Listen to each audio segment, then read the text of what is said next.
session right. Hey, look! It's Steve Drozkowski! Thank you, Ben. Thank you. How's everybody doing today? Help is on the way. We are going to be moving in a direction that is going to allow us to bring freedom back to Minnesota, allow the people of Minnesota, you, to regain the reins of state government again. And I can tell you, as others have, that our state government definitely is out of control under one-party rule here in the state of Minnesota. We see every day here at the state capitol, Democrats are making the government bigger, and the people are smaller. A bigger government and smaller citizens, that's what we're seeing. And, you know, it's characterized by the efforts that they brought forward to restrict, limit, and eviscerate our Second Amendment freedoms.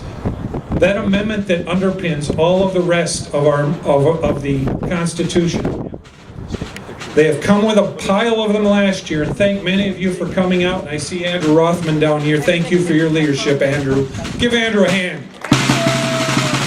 They came with an army of pro-gun, pro-freedom-loving Americans, Minnesotans, and stopped an onslaught of efforts at destroying our Second Amendment freedoms last year. Unfortunately, they came through with one more this year, a bill that chips away at those Second Amendment rights, sold to us and masquerading as an effort to protect us. Believe that. So one-party Democrat monopoly rule, what has it done? Okay, so we started last year, this 2-year biennium, with a $627 million deficit. So what did they do? They raised taxes and fees on Minnesotans by $2.4 billion. And as Representative Doubt mentioned, $4.5 billion in increased spending in the general fund. So far, this biennium, a 10% increase in all fund spending. Folks, the largest spending increase in the history of our state of Minnesota. So what has happened to our state budget? Okay, 2010 and 11, it was at about $32 billion. 2012, 13, it went to 35. It's now up to nearly $39 billion. As Senator Hand said, government gone wild. The unfunded mandate, or the unfunded pension liability, $17.3 billion of unfunded pension liabilities that we have here in the state of Minnesota. How did the Democrats handle that? They increased the COLAs to pension recipients, and then forced the state of Minnesota, the people of Minnesota, to subsidize, as Senator Hand said, those retirement programs. And I think all was characterized, I think, perfectly in a bill that just came through the other day. A bill to make it easier for state agencies. We have over 100 state agencies that have the ability to inflict rules upon the people of the state of Minnesota. The ability to promulgate their own rules that carry the full force and effect of state law. The bill that came forward wasn't asked by for anyone here. There wasn't anybody. I interviewed actually 6 or 7 Democrats on the House floor and asked them how many of their constituents actually asked for a bill like this.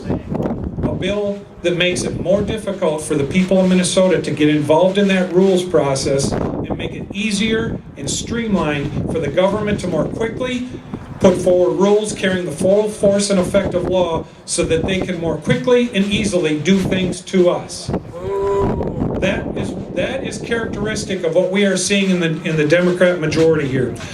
One last little tidbit for you, and then I'll switch gears a little bit. And the earlier speakers were talking, I think, quite well about the Senate office building. Representative Dean is a good friend of mine, and he is an architect and involved in a lot of the details around capital investment and how the space requirements are met here with these outrageous proposals. But the 67 Senate office building isn't the end of it.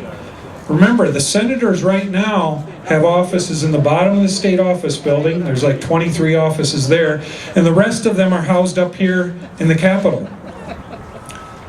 those offices are still there. There's 118 offices for 67 senators in the plans right now. So folks, that's where things are going, but it's about to come to an end. On the 18th or 19th of May, when we are certainly out of here, hope will be restored. The people of Minnesota, the folks here, Minnesotans will rise up, and they have been already. I've been hearing it on the weeks and during the week and on the weekends from folks.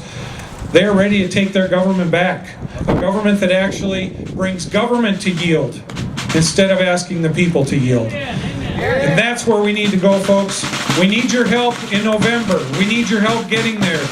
Representative Dowd pointed out very clearly, the majority in the House is within our grasp, and we need your help to get there. And when we do, we'll be offering bills to restore our gun rights. We'll be offering bills to lower taxes. We'll be offering bills to bring freedom to health care so you can choose your doctor and do the things that a free American needs to do. Thank you.